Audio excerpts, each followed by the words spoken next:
wish you'd wash your plums, Ghostknob.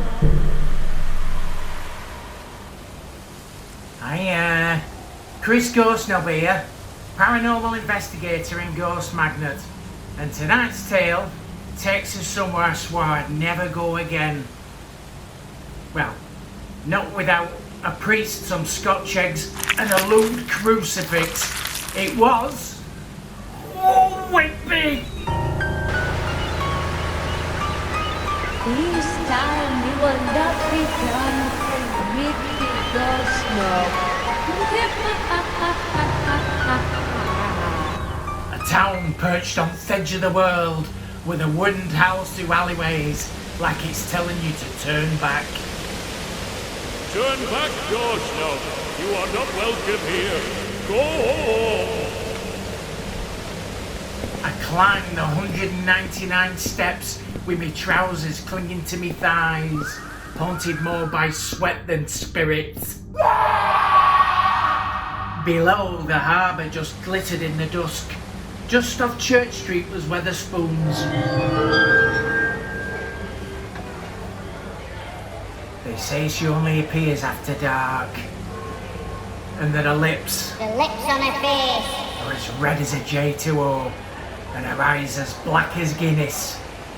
And if you order the mixed grill, she might just offer you a neck. And like a fool, I said yes. This is Christopher Ghostknob presents the Whitby Vampire and the Wetherspoons Waitress.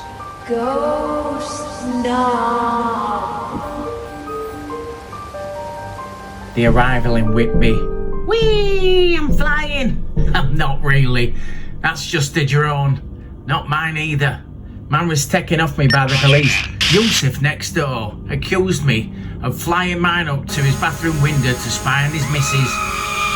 But I won't though, because she looks like Ross Kemp in a wig. Anyway, the fog was as thick as a Richmond sausage as I stepped off the train. My corduroy trousers clung slightly from the humidity, and the scent of seaweed, vinegar and Gothic foreboding hung well in the air. I had come for a rest, a seaside escape, a little culture, maybe a crab sandwich. But as we all know, I seemed to be a magnet for the otherworldly, and the otherworldly was already watching me. I entered the Angel, a cavernous Wetherspoons nestled in an old hotel. Ornate wood panelling, Victorian chandeliers, and suspicious locals nursing £2.40 pints of Carlin in silence. She appeared behind the bar like mist slipping through a graveyard, tall, pale and sensual, with her hair as black as a funeral veil, and her eyes like black puddings, and her lips, The lips on her face. were as red as a little pinotage. I leaned forward. What's your name? I asked her. My name is Miss Tolls, but you may call me Jenny. She leaned forward and whispered. What can I get you? She purred, and I swear her voice carried on the air like flatulence through a car. I blinked. I'd like the large mixed grill, please, and a pint of Doombar. She smiled, showing just the tiniest hint of fang. I am afraid that Wetherspoons no longer offer the mixed grill. On May the 14th, 2025, it was removed from the menu. Are you joking me? I was visibly shaken. Okay then, I'll have a gourmet 8-oz sirloin steak with chips and peppercorn sauce and a pint of Doombar. I'm afraid on May the 14th, 2025, Wetherspoons also removed this from the menu, along with all the other steaks. Maybe I could offer you this steak and ale pie with peas, onion, and red wine gravy. £10.38 with a soft beverage, or £12.14 with an alcoholic beverage. I'm afraid the pastry on the pie will cause me terrible heartburn, I said. Can I get the Empire State Burger without the gherkin ketchup and the American style mustard with a pint of Doombar then? Coming right up, handsome. I needed answers, so like any well-trained paranormal investigator, I followed her discreetly. By discreetly, I mean I pretended I need the box, but then crouched behind the coffee machine. Through whispered shadows and echoes of Whitby's past, I learnt a story.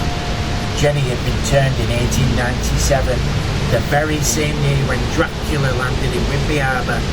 She'd been a barmaid in a local tavern and caught the attention of the visiting vampire. Swept up in Gothic romance, she accepted his bite willingly, but when he left her, she found herself cursed to remain in Whitby forever, young, beautiful, and eternally trapped on the late shift. She took job after job in the hospitality industry, pubs, hotels, in tea rooms, always hiding in plain sight, but Wetherspoons was her favourite. Keep drinks, long hours, and no one notices if you don't age. She once whispered to a customer who later vanished behind the skip. Back at my table, she returned with my order and leaned in closer than necessary. You're different. She whispered. I laughed awkwardly and said, "Yeah, I've got a rare energy condition, makes me taste like holy water." Her eyes narrowed. You're Christopher Ghostknob, aren't you? Now, when usually somebody says that, I'm flattered. But the way she said it, like she already knew my blood type, made my stomach twist. And not just from the Empire State Burger. She sat opposite me. She reached out and ran one cold fingertip along my hand. I shivered, not from cold, but from centuries of repressed Victorian flirtation seeping through my bloodstream. You could join me, you know. I could give you eternity with just one little neighbor. I was moments away from being Whitby's tastiest starter when I spotted an old framed newspaper on the wall, a headline from 1897. Local barmaid bites back, camp vanishes in mist. And there she was in the photo. Jenny, younger but unmistakable.